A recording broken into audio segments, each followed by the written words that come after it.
이렇게 오늘 확진 판정을 받은 어머니는 중국을 다녀온 아들 부부에게서 감염된 것으로 추정됩니다.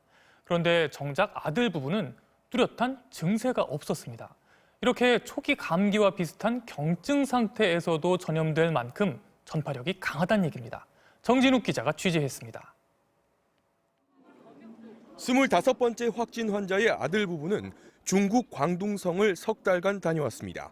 그러나 이들은 지난달 31일 입국한 뒤 일주일 넘게 바이러스 검사를 받지 않았습니다. 며느리는 신종 코로나 증세라고 깨닫기 힘든 가벼운 기침 정도만 있었고 아들은 그조차도 없었기 때문입니다.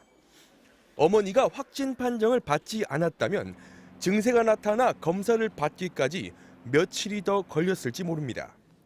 그만큼 아들 부부는 바이러스 양도 적었다는 얘기입니다. 그럼 어머니는 왜 감염이 되고 증세가 먼저 나타났을까? 전문가들은 면역력이 약한 노인들은 같은 양의 바이러스에 노출돼도 감염될 가능성이 높다고 말합니다. 예를 들어서 100마리면 감염이 된다 해도 면역 저하 환자나 노인들은 그보다 적은 양으로도 또 상대적인 거란 말이에요.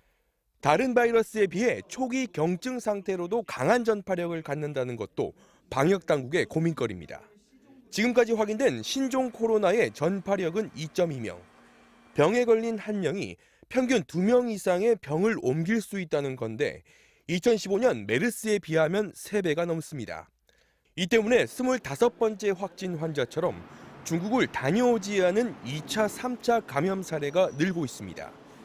실제로 15번째 확진 환자는 가족인 20번째를, 16번째 확진 환자는 오빠를 2차 감염시켰고 우한에 다녀온 3번째 확진 환자로부터 2차 감염된 6번째 확진 환자는 가족은 물론 같은 교회를 다니는 지인까지 3차 감염시켰습니다. 27명의 확진 환자 중 3분의 1이 해외 방문 이력이 전혀 없는 등 신종 코로나의 강한 전염력이 확인되면서 지역사회 감염 확대에 대한 보건당국의 우려도 커지고 있습니다.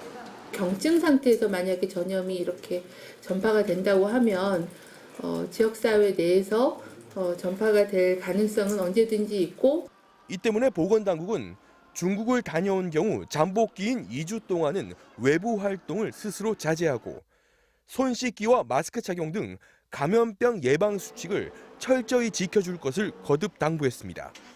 MBC 뉴스 정준욱입니다.